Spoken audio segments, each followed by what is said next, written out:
Hey guys, welcome to the AdFix. Well, in this video, we are going to discuss about the concept of polling and interrupt. Well, polling is something in which CPU checks the status of a device and it will say whether it requires attention or not. Example, if you turn on the monitor and we have to print a photocopy, then printer must be on. Here the CPU checks whether the printer is on or off every few minutes, and it will say that it is on or off. And it is the example of polling. Whereas in interrupt, the device itself says that it requires attention or not to the CPU. Like example, there are a lot of IoT devices which will say that they require attention to the CPU, which is the example of this interrupt system. Well, interrupt is a hardware mechanism and a wire connected to the CPU. And interrupt has three main sections: interrupt request line, interrupt handler, and interrupt signal line. An interrupt request line is a signal in which signal interrupt occurs, and interrupt handler handles the device, and these both are coupled together and propagated through the interrupt signal line. As in polling, there is a command ready bit which indicates that this device needs the service, and polling is normally a waste of time because CPU cycles every time it checks the command ready bit of every devices. Therefore, interrupt become essential because it is instantaneous. And interrupt also become insufficient when the device keep on interrupting the CPU. Well, this is all about the polling and interrupt. Now we are going to discuss about the levels of programming languages. Well, there are three levels of computer programming. First one is a machine level language, second one is assembly language, and third one is high level language. Well, machine level language is the lowest level of programming. It actually contains the binary values that causes the microprocessor to perform certain instructions or the functions. Microprocessor reads and execute the instructions in machine level language only. Assembly language have lower level of abstraction. Each processor has its own assembly language, and the assembly language which is written on one processor will not run on computer with a different processor. And when it comes to a high level language, well, high level languages run on any computer with any operating system or any processor. It will run on it without any modifications. Examples for high level languages are C++, C, Java, Python, and many more. Well, the source code which is in high level language is termed as object code for the assembly level language. It's all about the levels of programming. Now we will discuss about the assembling the programs on the processor. During assembling the language, first we write assembly level programming language for processor X. Then we combine both assembly level language and the processor X with the assembler. Now we have object code for processor X, which is as same as the source code for a high level language. Now we add some of the object file to the object code.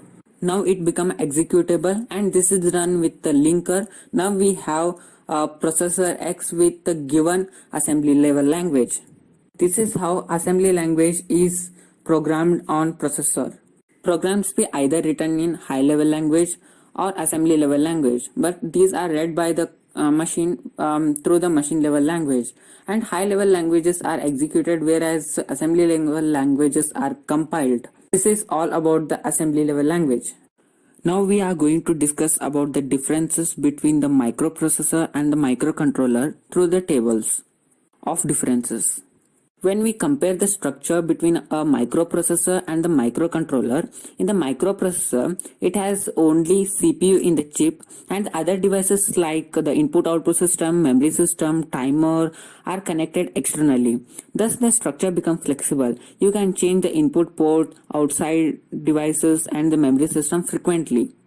Whereas in a microcontroller, the CPU, memory, output port, and all other devices are built in and fixed. Therefore, they can't be changed and structure become rigid. And the microprocessor are usually in intensive processing requirement. They are normally used in computers, laptops for high processing, whereas a microcontroller, its task is fixed and predefined, as example of a washing machine and alarm and micro oven And when we come to the clock speed of a microprocessor, it's normally high. It's around 1 gigahertz to 4 gigahertz, whereas the clock speed of a microcontroller is very less. It's around a 1 megahertz to 300 megahertz. The volatile memory like RAM in the microprocessor is around 512 MB to 32 GB, whereas in a microcontroller, the volatile memory like RAM is around 2 KB to 256 KB. And the hard disk of a microprocessor is around 128 gigabyte to the 2 terabyte, whereas the hard disk of the microcontroller is around 82 KB or 32 KB to 2 MB. And the peripheral interface of the microprocessor are USB and UART and high-speed Ethernet, whereas the peripheral interference of the microcontroller are 12C SPT UART. Well, the programs of microcontrollers can be changed, but it's quite difficult, whereas the program on the microcontroller is fixed. And the bit size of the microprocessor is around 32-bit to 64-bit, whereas the bit size of the microcontroller is around 8-byte to 36-byte.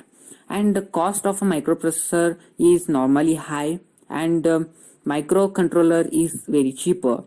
And there is a high power consumption of a microprocessor, whereas a low power consumption for microcontroller. Overall size of a microprocessor is very large, whereas microcontroller is very small. This is all about the microprocessor and the microcontroller. Here is a completion of the introductory part of a microcomputer and processor. Thank you.